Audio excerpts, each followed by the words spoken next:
दोस्तों, हमारे भारत में न सिर्फ पहाड़ों और समुद्र के लिए जगह है, बल्कि यहाँ कई नदियों का संगम भी है। गंगा और यमुना नदी के उद्गम स्थान के साथ हमारा देश सरस्वती जैसी पौराणिक नदी को अपने नक्शे में शामिल करने का गवाह है। हमारे देश में सदियों से न जाने कितनी संस्कृतियों का जन्म हुआ और विलुप्त हो गई, लेकिन नदियाँ अपना पवित्र जल सभी के कल्याण को देती गई और आज भी अपने जल को सबको सराबोर करने में लगी हुई है। माना जाता है कि प्रयाग में त्रिवेणी का संगम होता है। त्रिवेणी यानी तीन नदियां, गंगा, यमुना और सरस्वती। गंगा और यमुना को प्रयाग में मिलते हुए तो सबने देखा होगा, पर सरस्वती नदी पर कई तरह के भ्रम हैं। कुछ लोगों का कहना है कि सरस्वती नदी अदृश्य रूप में बहकर प्रयाग पहुंचती है और यहाँ आकर गंगा और यमुना के साथ संगम करती है। कुछ लोगों का यह भी कहना है कि सरस्वती नदी का कहीं पर कोई भी वजूद नहीं है और यह केवल एक वृत्तीय धारणा है। दोस्तों, यह शोध का विषय है कि क्या सचमुच सरस्वती नदी कभी प्रयाग पहुंचकर गंगा और यमुना में मिली थी? अगर नहीं, तो त्रिवेणी को संगम क्यों कहा जाता है? सरस्वती नदी को पुराणों में एक विशेष स्थान प्राप्त है। इस नदी को देवी की तरह पूजा जाता है। आखिर क्या है इसकी सच्चाई? इसके पीछे का राज आखिर है क्या? तो जानेंगे आज की इस वीडियो में। लेकिन उससे पहले, अगर आपने अभी तक हमारा चैनल युगो युगो तक को सब्सक्राइब नहीं किया है तो उसको जल्दी से सब्सक्राइब कर लीजिए। पुराणों में बताया गया है कि यह नदी आज भी बह रही है, लेकिन आज ये नदी किसी को दिखाई नहीं देती और विज्ञान के अनुसार वह सैकड़ों हजारों साल पहले धरती पर ही थी। लेकिन आज यह नदी पूरी तरह से विलुप्त हो चुकी है।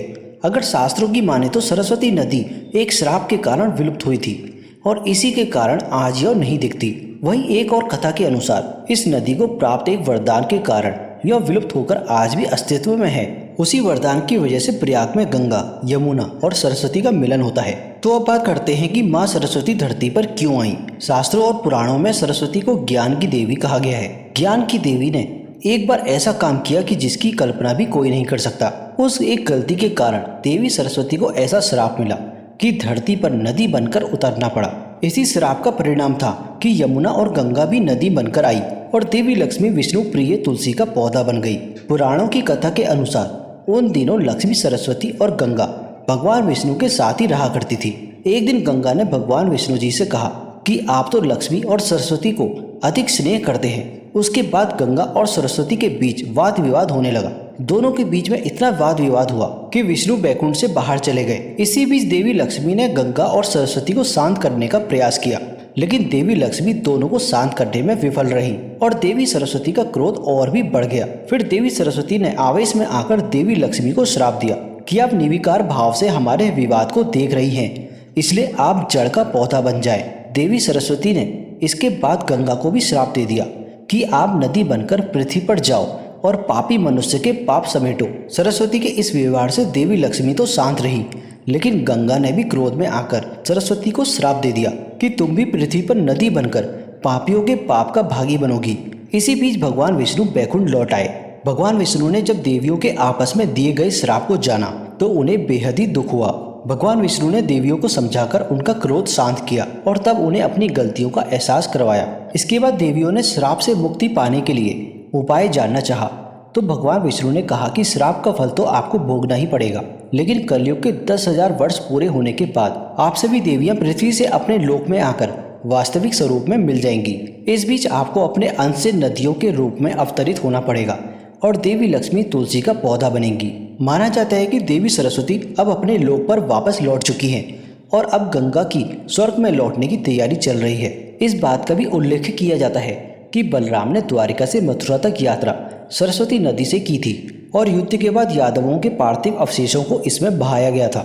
यानी कि तब इस नदी में इतना प्रवाह था कि इससे यात्राएं भी की जाती थी। ऋग्वेद में सरस्वती नदी को यमुना के पूर्व और सतलुज के पश्चिमी में बहती हुई बताया गया है। दोस्तों, अब यह जान लेते हैं कि ऐसा कौन सा श्राप था जिसके कारण सरस्वती माता लुप्त हो गई। कि वो गलतियों के अनुसार भगवान गणेश ऋषि व्यास के कहने पर जब वेदों की रचना कर रहे थे, तब सरस्वती नदी के वेग के शोर से ऋषि के मंत्र उच्चारणों में दिक्कत आ रही थी। इसी से क्रोधित होकर वेद व्यास ने सरस्वती को श्राप दिया कि वो आगे जाकर किसी को दिखाई नहीं देंगी। इसके अलावा यहाँ एक पत्थर है जिसे भीम पुल के नाम से जाना जाता है। इसके पीछे भी प्राचीन कथा है। कहा जाता है कि जब पांडव स्वर्ग की ओर प्रस्थान कर रहे थे, तब रास्ते में सरस्वती नदी मिली। पांडव नदी को लांघकर नदी को पार करना नहीं चाहते थे। उनका मानना था कि सरस्वती स्त्री हैं, उन्हें लांघना न्याय संगत नहीं होगा। ऐसे में भीम ने नदी के ऊपर एक पत्थर रख दिया और तब जाकर पांडवों ने पत्थर के सहारे नदी को पार किया और आज भी यह पत्थर भीम पुल के नाम से जाना जाता है। पुराणों के मुताबिक सरस्वती विशाल नदी थी, पहाड़ों को तोड़ती हुई मैदानों से होती हुई अरब सागर में जाकर विलीन हो जाती थी। इसका वर्णन ऋग्वेद में बार बार आता है। वैदिक काल में इसमें हमेशा जल रहता है। सरस्वती नदी गंगा की तरह ही उस समय एक विशालतम नदियों में से एक थी। उत्तर वैदिक काल और महाभारत काल में सरस्वती नदी में पानी कम था, लेकिन बरसात के मौसम में इसमें पानी आ जाता था। भूगर्भीय बदलाव की वजह से सरस्वती नदी का पानी गंगा में चला गया। कई विद्वान मानते हैं कि इसी वजह से गंगा के पानी की महिमा हुई। भूचाल आने के कारण जब जमीन ऊपर उठी तो सरस्वती नदी का पानी यमुना में गिर गया, इसलिए यमुना में सरस्वती का जल भी प्रभावित होने लगा। सिर्फ इसलिए प्रयाग में 3 नदियों का संगम माना जाता है। अब जानते हैं कि क्या कहता है रिसर्च। सरस्वती नदी के अस्तित्व की बात की जाए तो अलग अलग शोध बताते हैं कि इसके अस्तित्व को शास्त्र, पुराण और विज्ञान सभी ने माना है। एक रिसर्च में यह भी बात कही गई है कि लगभग 5500 साल पहले सरस्वती नदी भारत के हिमालय से निकलकर हरियाणा, राजस्थान व गुजरात में लगभग 1600 किलोमीटर तक बहती थी और अंत में अरब सागर में विलीन हो जाती थी। अब आपको बताते हैं कि कहाँ हुआ था सरस्वती नदी का उद्गम। महाभारत में मिले एक वर्णन के अनुसार सरस्वती नदी हरियाणा में यमुना नगर से थोड़ा ऊपर और शिवालिक पहाड़ियों से थोड़ा नीचे आदि बद्री नामक स्थान से निकलती थी। आज भी लोग इस स्थान को तीर्थ स्थल के रूप में मानते हैं और वहां जाते हैं, किंतु आज बद्री नामक स्थान से बहने वाली नदी बहुत दूर दूर तक नहीं जाती, लेकिन पतली धारा के रूप में जगह जगह दिखाई देने वाली नदी को लोग सरस्वती नदी मानते हैं और इसे पूजते हैं। तो दोस्तों, आज की वीडियो में बस इतना ही। आशा करते हैं आपको ये जानकारी अच्छी लगी होगी।